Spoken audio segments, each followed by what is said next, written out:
자, 이번 시간에 356페이지 복지국가인데요. 거기 복지국가 어원이 1941년 템플 주교에 의해서 문자화가 되었다라고 하는데 설이 여러 가지가 있습니다. 거기에 보시면 복지국가라는 오늘날의 웰페어라는 그 개념을 처음 사용했다는 것을 말로 사용한 사람은 짐머른이라고 하고 최초로 문자한 사람은 템플 주교라고 하는데 라고 한다 하기에는 출제하기는 좀 한계가 있지 않습니까? 그래서 선생님들이 그 배경으로 보시고 자 중요 표시하실 것은 3번을 배경 지식으로 해서 4번 복지국가는 모든 국민에게 경제적으로 최소한의 인간다운 생활을 영위할 수 있는 생활 수준, 즉 국민적 최소 이상을 보장하는 국가이다.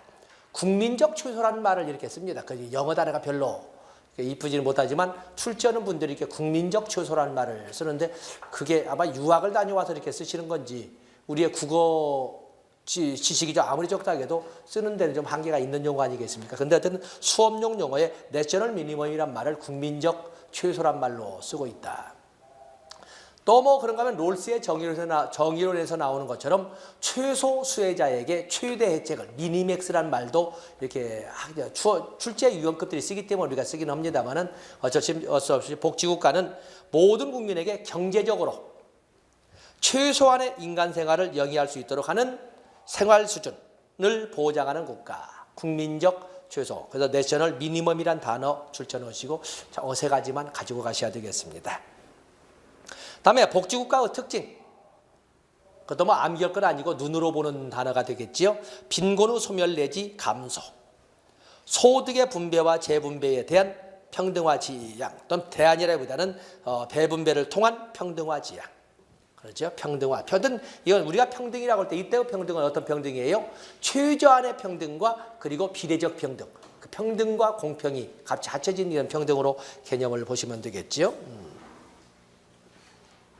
또 그러면 완전 고용. 선생님들은 완전 고용이란 단어를 사유시험을 보는 것은 아니겠지만은 완전 고용이라고 하는 것은 100%의 취업률을 말하는 것이 아니고 완전 고용이라는 게 실업에는 그 자발적 실업이 있거든요. 자발적 실업이라고 해서 현재의 보수 가지고는 나 자존심 상해서 직장 못 하겠다. 내가 직장이 없어서 다니는 것이 아니라 현재의 대우를 받고서는 못 다니겠다. 해서 보다 나은 직장을 잡기 위해서 스스로 사표 내고 기다리고 있는 이런 그것을 마찰적 실업이라고 하는데 자 그런 것은 그냥 포함시킵니다. 또 그럼 탐색적 실업. 또 역시 마찬가지로 마찰적 실업과 더불어서 정보가 없어서 내가 찾는 지금보다 훨씬 좋은 것을 준다는 것을 줄 수 있는 회사들이 있는데 어디에 있는지를 몰라서 정보 부재로 실업자 상태로 있는 경우도 있거든요.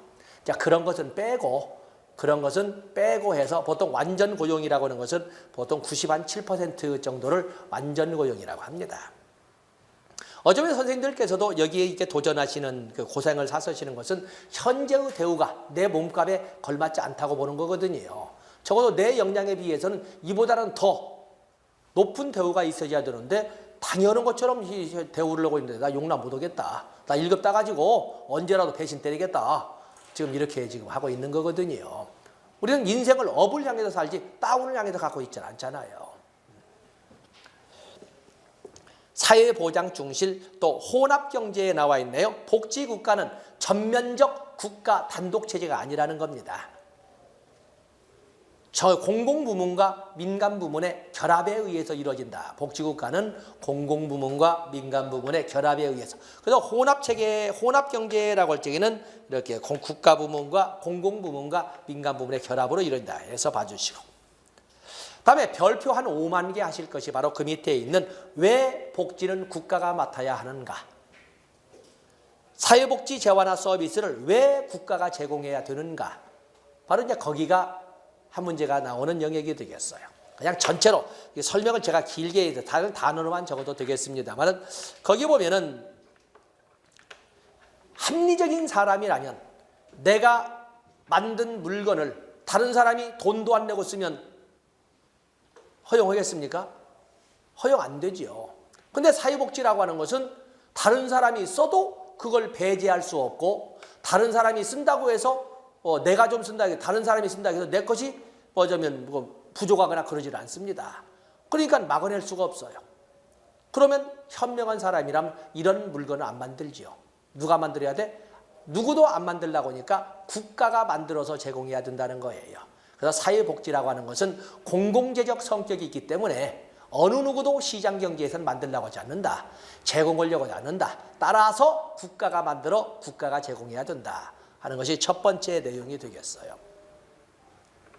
사회복지의 공공재적 성격, 사회복지 재활화 서비스의 공공재적 성격. 한번 수작업을 하시죠.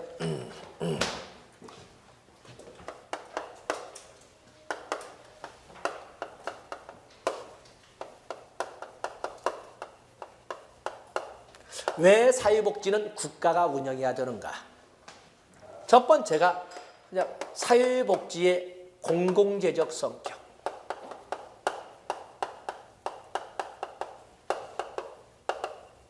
이 공공재적 성격으로 비배제성, 비경합성, 사회나 경제학적으로 설명은 아니지만 이런 비배제성, 비경합성이어서 내가 만든 물건을 어느 누가 함부로 갖다 써도 차마 쫓아낼 수도 없다는 이런 문제가 공공재에는 있는데 그런 물건은 시장에서는 미친놈 아니고서는 안 만들어낸다는 거예요. 그러면 우리가 공공재라고는 도로라든지 수도라든지 이런 걸 안 받아놓으면 어떻게 돼요? 안 되잖아요. 그래서 필요하면서도 어느 누구도 만들지 않으려고 하는 이런 공공재는 누가 만든다? 국가가 만들어내야 된다는 거예요. 공공재적 성격 보시고. 다음에 외부 경제. 외부 경제에는 외부 불경제와 긍정적 외부 효과와 부정적 외부 효과가 있어요. 그 중에 긍정적 외부 효과. 외부 경제에는 긍정적과 효과가 있고 부정적 외부 효과가 있습니다.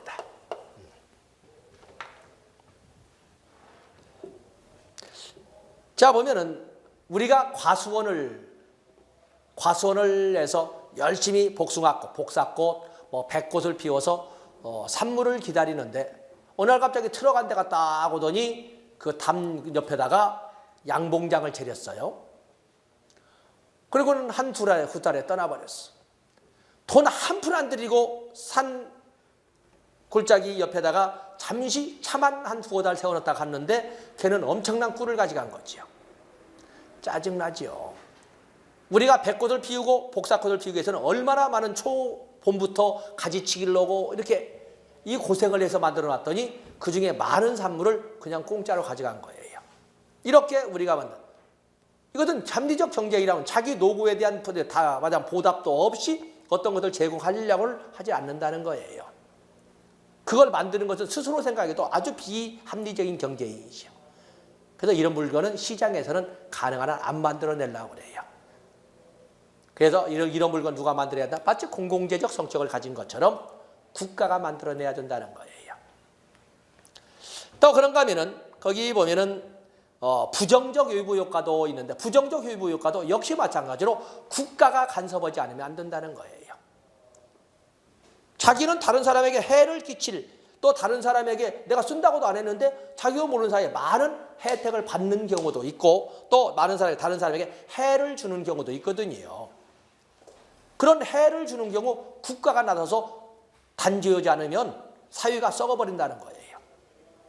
그래서 특히 사회복지의 이런 외부 효과, 특히 그중에 긍정적 외부 효과 문제, 부정적 외부 효과 문제는 진작 그리고 이것보다 훨씬 더 앞서서 형법을 통해서 제재하기 시작했었어요. 제재하기 시작했지만 여기는 공공재적 성격과 외부 효과, 그중에 특히 긍정적 외부 효과. 다음에 사회복지를 왜 국가가 운영해야 되는가라고 세 번째 나와 있는 것이 정보 선택의 중요성. 정보 선택의 중요성. 이 정보 선택 또는 정보의 보유 문제가 4번의 역선택과 그리고 도덕적 해이로 이렇게 나타날 수가 있어요. 정보라고 하는 것은 오늘날에는 예나 지금이나 정보 접근권을 가진 사람은 우선순위의 혜택을 받는 것이고 정보 접근권이 떨어지는 사람은 나중에 혜택이 돌아가지도 않는다는 거예요. 그렇기 때문에 이 정보 선택의 중요성이 강조되는 사회복지라에 관련된 것은 국가가 아니고서는 소수에 있는 자들만이 독점하게 된다는 거예요. 그래서 독점으로 대다수의 국민들이 피해를 입는 일이 없도록 하기 위해서 국가 공권력이 누구에게나 똑같이 정보가 배정되게끔 이렇게 관리해야 된다. 그래서 정보 선택의 중요성이 크면 클수록 국가가 관여해서 모든 국민에게 고르게 정보가 제공되도록 해야 된다. 만약에 그렇게 되지 않으면 역선택과 도덕적 해이가 생기게 되는데, 역선택이나 도덕적 해이는 특히 건강보험이나 실업보험에서 많이 등장을 해요. 역선택은 뭐냐면, 거기 뭐 문장을 제가 너무 길게 했습니다. 역선택은 정보의 부재를 이용해서, 정보의 부재 때문에, 양자 모두 정보가 없어서 정보 부재로 인해서 올바른 선택을 할 수 없는 경우를 역선택이라고 해요. 올바른 선택을 할 수 없는 경우를. 자, 우리가 병원에 가면은 정말 CT를 찍어야 되는지, MRI를 하라는데 MRI를 해야 되는지, 어제 찍었다 해도 어제와 어떤 차이가 있어야 봐야 되니까 찍으라고 한단 말이에요. 이걸 찍어야 되는지, 참 그렇잖아요. 말은 또 그럴싸하지 않습니까? 어제와 어떤 증상의 변화가 있는 걸 본다고 하니까 찍기는 찍는데, 그렇게 해서 소위 많은 사람들이 제대로 된 선택을 할 수 없는 경우가 생기는데 역선택이라고 해요. 이걸 유도하는 영리병원성을 갖고 이걸 유도하는 악덕 의료인은 도덕적 해이를 가지고 있는 거죠. 히포크라테스 선서의 일각에서 환자의 입장에 서서 과도한 의료 비용을 걷지 않고 이렇게 치료를 해줘야 되는데 돈 버는 데 치중을 해서 찍지 않아도 될 CT를 찍게 한다든지 이런 것은 도덕적 해이인 거죠. 자, 이런 것이 비일비재하게 나타나는 것은 국가 공권력이 철저히 정형화시켜서 단속해야 된다는 거예요.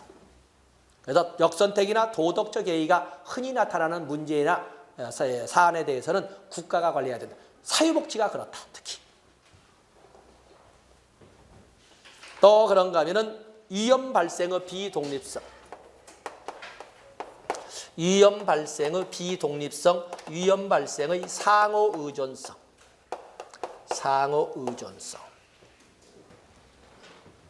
사회복지라고 하는 것은 단편적으로 한 건으로 끝나지 않아요. 실업으로 끝나는 것이 아니라, 실업은 가족의 생활 불안정을 가져오고 가족 평화를 깨뜨리면서 가족 해체를 가져오고, 가족 해체는 또 다른 자살이나 맞으면 다양한 아동 문제, 노인 문제, 다양한 문제를 끊임없이 파생시켜 나가거든요. 그래서 위험 발생이 어떤 단편적으로 시작해서 끝나는 것이 아니라 끊임없는 파생 효과를 가져오는 문제는 국가가 아니고서는 그것을 소위 그것을 관리할 수가 없다. 그래서 위험 발생의 비독립성이나 상호 의존성이 강한 사회복지는 국가가 담당해줘야 된다. 그리고 규모의 경제. 전 국민을 보편주의 운영이니까에게서 전 국민을 대상으로 하는 이런 사회복지에 국가가 아닌 거에 맡겨놓는다면 소규모야, 소수의 대기업이, 대자본가가 복지를 과점함으로써 국민들에게 많은 불이익을 가져올 수가 있다는 거예요.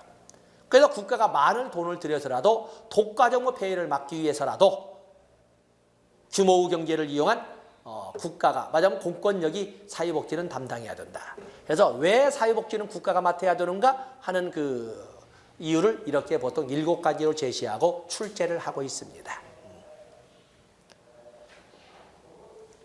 다음에 거기 복지국가의 재편이라고 목차를 잡았는데, 복지국가 재편은 아까 우리가 영국의 복지사에서 복지국가의 위기에 대한 신자유주의의 등장 이렇게 말하지 않았습니까? 결국에 이것은 복지국가 위기에 대한 대안을 이렇게 복지국가의 재편이라고 설명을 했습니다. 그래서 1980년대부터 국가 개입으로 인한 효과가 있었느냐? 결론은 별로더만. 그래, 그러면 팔 빼. 개입에도 별 효과가 없다면 굳이 국가가 나서서까지 다 다룰 것 없잖아. 그래서 국가가 발을 빼는, 다시 말해서 민영화를 이유로 해서 역할을 축소해가는 이런 그 변화의 과정을 복지국가의 재편이라고 했고, 아까 우리는 영국사에서는 신자유주의, 신보수주의 또는 대처리즘, 레이거노믹스, 낙하손해 이런 단어들을 쭉 썼었습니다. 거기 보면 복지국가의 재편 뭐 문장을 읽어보시고 박스를 보시면은요 케인지안과 슈페테리안이 나와 있죠. 케인즈 경제학은 뭐예요? 복지국가의 경제학이죠. 아까 필립스 곡선으로 본 것처럼 국가가 적극적으로 개입해서 실업률과 물가 상승률을 연동을 시켜서 국민의 생활을 안정시켜 나가는 국가의 적극적 개입에 의한 이런 삶의 질 결정은 케인지안이죠. 복지국가의 경제이론 케인지의 유효수요론이에요.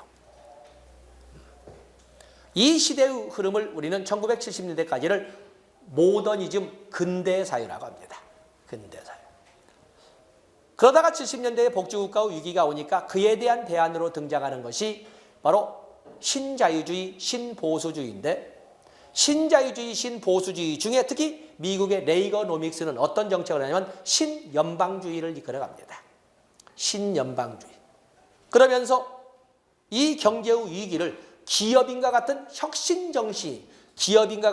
혁신적 정신을 이용해서 뚫고 넘어가야 된다. 그래서 친기업인 정책을 이끌어가거든요. 친기업인 정책. 바로 슈페터라는 사람이 기업인 정신을 강조하는 사람이에요. 슈페테리아 그랬는데 슈페터라는 사람이 기업인의 정신을 강조한 사람이다. 그러면서 1970년대를 넘어서 80년대로 가면서 이제는 포스트 모더니즘이 등장을 해요.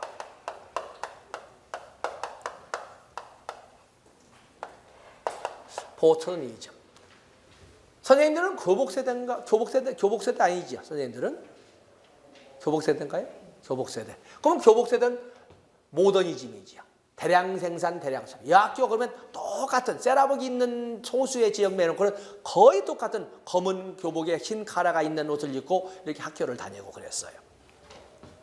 그러다가 포스트 모던. 이건 뭐냐면 포스트는 탈근대지.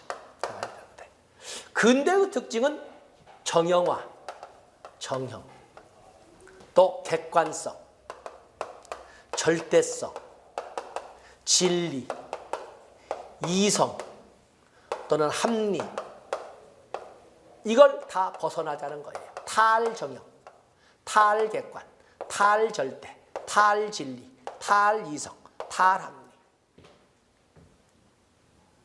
이걸 벗어나자.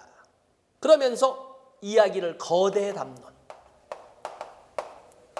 대서사, 영웅들의 역사나 국가의 역사를 가지고 따지는 여기에서 벗어나자는 것인데 거대 담론 탈피, 이거 탈자가 나, 벗어나, 거대 담론에서 벗어나서 뭐자고? 국지적 진리, 소서사. 이제는 1980년대부터는 70년대, 80년대를 넘어가면서부터는 세상의 문학이나 역사를 영웅 중심으로, 국가 중심으로, 민족이나 역사 중심으로 나가지 않아요. 소시민들의 생활을 가지고 설명을 해요. 우리도 보면은 난쟁이가 쏘아 올린 작은 공, 난속공이 누구를 주인공으로 해요? 바로 우리 언덕배기는 소시민을 하고 김홍신 씨의 인간시장 주인공이 누군지 아시죠? 장총찬. 본래 이름은 권총찬이었어요. 권총찬. 그랬는데 그 전두환 정권에 와서 너 뭐 의도가 있지 않냐 해서 이름을 장총찬으로 바꾼 거예요. 그럴 정도로 누가 주인공이야? 그냥 우리 골목에 사는 어느 청년을 중심으로 해서 이렇게 이야기를 하고 있지 않습니까? 그러면서 이제는 걸개를 영웅의 얼굴을 쓰기보다는 우리 시민들의 얼굴을 걸개 그림으로 쓰기 시작하면서 이렇게 나옵니다. 그 때문에 이것은 뭐야? 다양성, 개성 존중, 그렇죠? 다양성, 개성 존중, 다품종 소량 생산,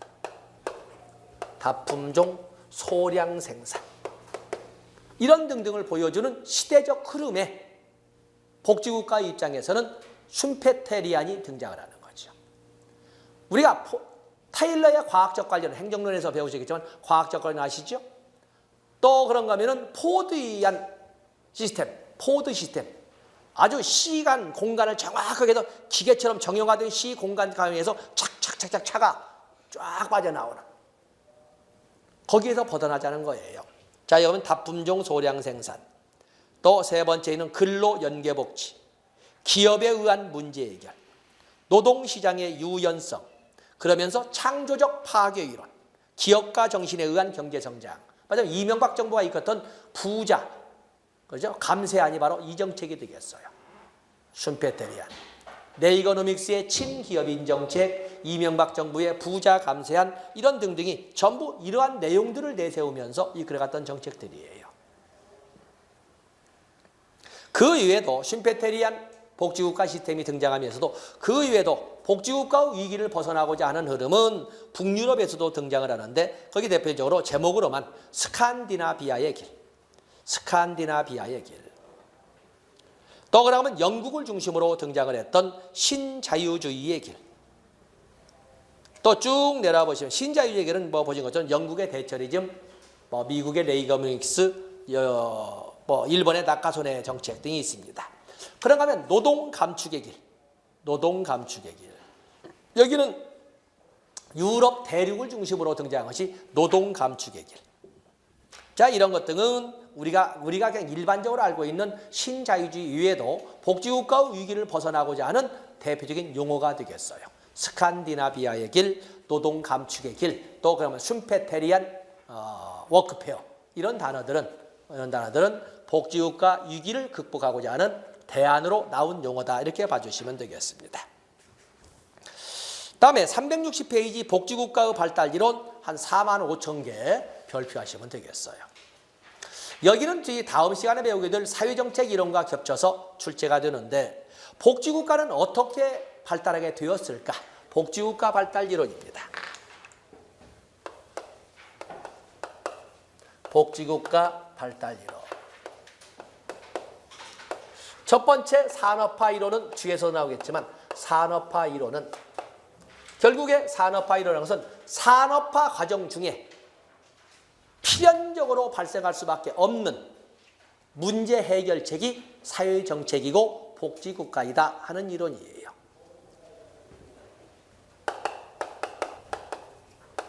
산업화 과정 중에 필연적으로 발생할 수밖에 없는, 필연적으로 발생하는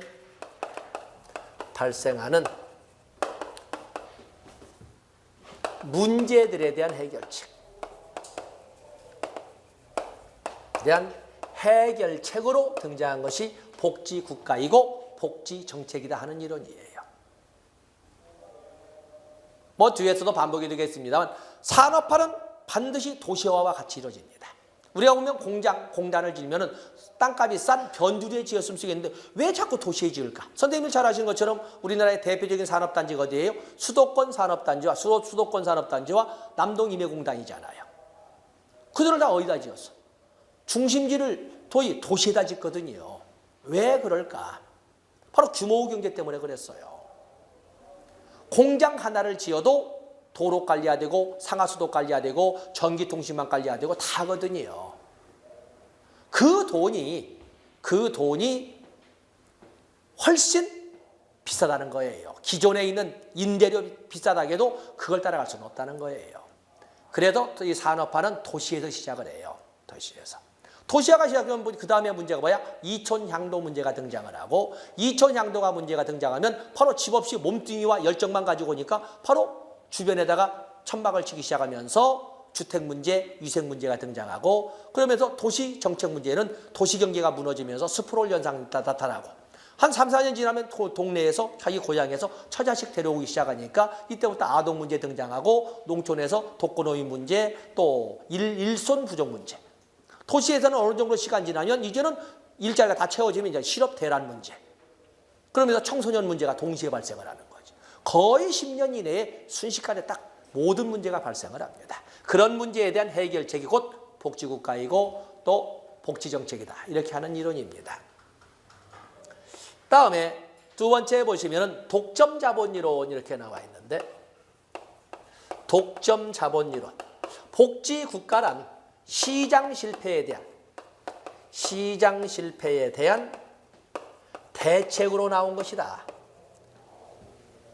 처음에 등장한 시민혁명, 산업혁명을 통해서 등장한 국가를 우리가 소국국가, 자유방임주의에 입각한 소국국가라고 합니다. 소국국가가 운영되던 때 자본주의를 우리는 순수자본주의라고 그러죠. 순수자본주의. 근데 이 순수자본주의가 일부 발빠른 또 악덕 이런 경제인들에 의해서 소위 M&A가 시작이 되죠. M&A가. 물론 경제발전으로 보면 산업혁명이 한참 발달할 적에는 그야말로 뭐 노는 사람이 없을 정도로 전부 다 잘 살게 됐어요. 잘 살게 되다 보니까 뭐가 생각해? 풍요 속에 빈곤이 등장했어요. 이제는 어느 집이나 세탁기 있고 어느 집이나 뭐 있고 어느 집이나 청소기 있고 어느 집이나 텔레비전이 있게 됐어요. 그러니까 이제는 세탁기 공장, 청소기 공장, 텔레비전 공장 물건이 안 팔려. 그러니까 이제는 텔레비 공장 이런들이 어떻게 서로를 잡아먹어서 경쟁 기업의 숫자를 줄여야 돼요. 그러면서 등장하는 것이 바로 독과점이라고는 변질된 자본주의, 독점 자본주의가 등장을 하는데 그게 바로 시장 실패의 한 내용이에요. 그래서 독점 자본이론이라는 것은 독점 자본주의가 등장하는 시장 실패에 대한 대안으로 등장한 것이 복지정책이고 복지국가이다 라고 하는 것이 독점 자본이론입니다. 여러분 그 교재를 보시면은 문장이 좀 했지만은 2번 전통적인 마르크스주의, 막시즘 이후 자본주의 사회는 고전적인 경쟁적 자본주의로부터 독점적 자본주의로 변하기 시작했고, 맞으면 자본주의가 변질되기 시작했고, 국가의 역할도 자유방임이라는 이름으로 소극적 역할에서 적극적으로 자본주의 경제에 개입하여 국가의 역할이 중요하게 되어 일반 국민들의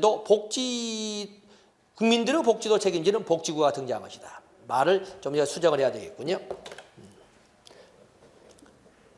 결국에 독점 자본주의로 변질되면서 소수의 자본가만 막대한 이익을 얻고 대다수의 국민들에게 피해가 가는 일은 막도록 해야 된다는 관점에서 국가 역할이 더욱더 강조되게 되었다.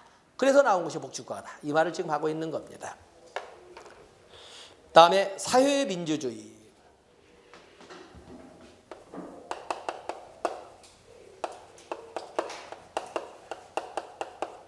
사회민주주의라고 하는 것은 노동계급의 정치 세력화의 산물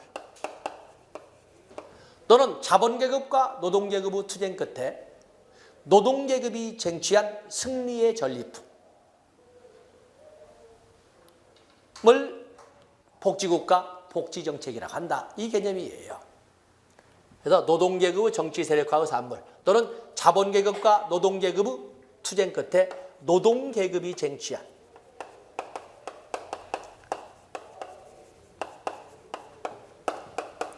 승리의 전리품의 개념으로 설명하는 것이 바로 복지국가의 사회민주주의라고 합니다. 사회민주주의는 권력의존이론이라고 설명을 하는데, 자, 거기 보시면 여러분들이 거기 노동자 계급의 정치 세력 확대의 결과로 발달한다. 투쟁 끝에 두째 줄 노동이 승리한 획득한 승리의 전리품이다. 그러면서 그 말을 좀 더 완곡하게 표현할 적에 361페이지 첫 줄 보면은 우익 정당이 약화되고 좌익 정당이 확대되어 가면서 나오는 산물이다. 이렇게 우리가 표현할 수도 있습니다.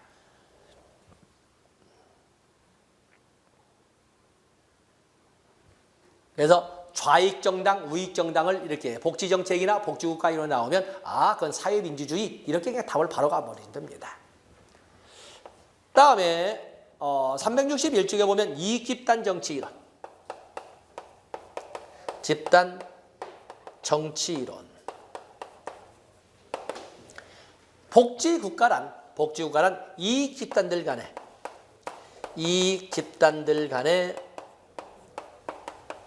타협의 소산이다. 또는 정치적 산물이다. 우리가 살고 있는 이 사회에는 무수히 많은 이익집단들이 존재를 하고 있는데, 이런 무수히 많은 이익집단들이 서로 타협, 조정, 중재, 설득 등의 과정을 통해서 만들어내는 것이 복지정책이고 만들어내는 산물이 복지국가이다 하는 것이 이익집단 정치이론, 다원주의 이론을 말합니다. 다원주의 이론. 다음에 국가 중심 이론은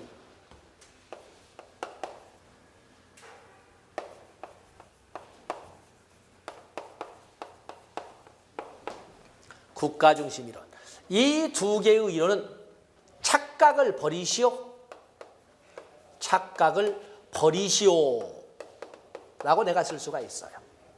많은 사람들은 복지국가나 복지정책 그러면 소외된 자, 약한 자, 가슴 아픈 자를 위해서 존재하는 것 같은데 이익 집단 정치 이론은 아까 뭐라고 그랬어요?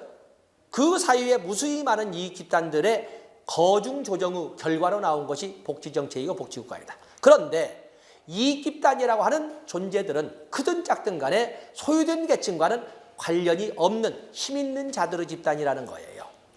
그리고 이익 집단들 간에 타협, 설득, 조정을 해도 힘 있는 자들의 입장으로 흡수되어서 결정이 나오기 때문에 결국에 사회정책이나 복지정책이나 복지국가는 누구를 위한 거다?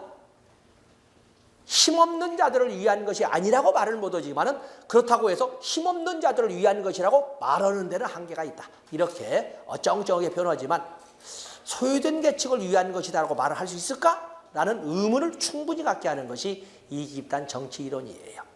복지국가는 누가 만드는 거예요? 힘 있는 자들로 만들어진 국회에서 만드는 거거든요. 말로는 소유된 계층을 위해서 말을 하지만 결국에 그 절반 이상은 결국에 표를 주고 표를 주는데 영향력 있는 힘 있는 사람들의 입장을 발로서 한다는 거예요. 그래서 소유된 계층을 위한 것이 아니라고 말은 못하지만 또 그렇다라고 말도 하지 못한다 하는 것이 이익 집단 정치 이론.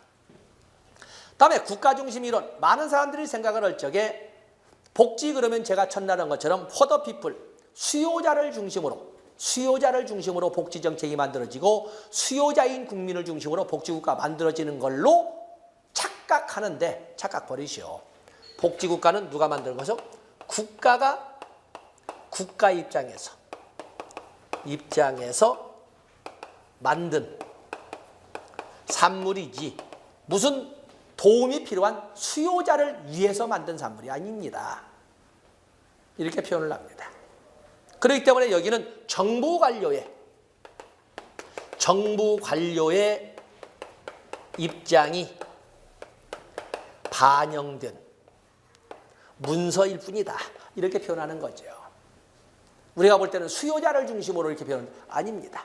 그래서 국가 중심 이론은 공급 중심 이론이라고 합니다. 많은 사람들이 자꾸 복지 그러면 수요자인 뭔가 도움이 필요한 사람을 위하여 이렇게 먼저 문장을 시작하는데 아닙니다. 국가의 입장에서 국가가 국가의 입장에서 만든 하나의 산물이고 당연히 그걸 만들어가는 중앙정부 관료의 입장이 반영된 문서일 뿐이지 무슨 수요자를 위한 이런 착각은 하지 마시오. 국가가 국가 중심으로 만든 것이요. 그래서 이제 거기는 국가 중심 이론, 산업화 이론이나 독점 자본 이론은 사회복지에 대한 수요가 증가했다고 보고 이익 집단 이론과 사회민주주의 이론은 소위 각 이익 집단이나 노동자 계급의 힘의 증대로 인하여 수요가 증대했다고 보고 그 산물을 복지국가로 설명하는데 2번 국가 중심 이론은 공급 측면에서 복지국가의 입장을 설명한다. 아무리 유사한 사회복지에 대한 수요가 있다 하더라도 국가에 따라서 특정한 국가 구조의 타이에 따라 공급자로서 국가의 대응은 다르더라. 그렇기 때문에 복지국가는 누가 만든다? 국가가 국가의 입장을 반영한 것이지 수요자인 국민의 입장을 반영한 것은 아니다. 그래서 공급 중심 이론을 국가 중심 이론이라고 합니다. 자, 여기가 바로 또 중요한 출제 범위가 되겠습니다. 자, 이 시간 여기까지 하고 다음 시간에 사회복지 모형과 복지 정책을 다뤄보도록 하겠습니다. 고맙습니다.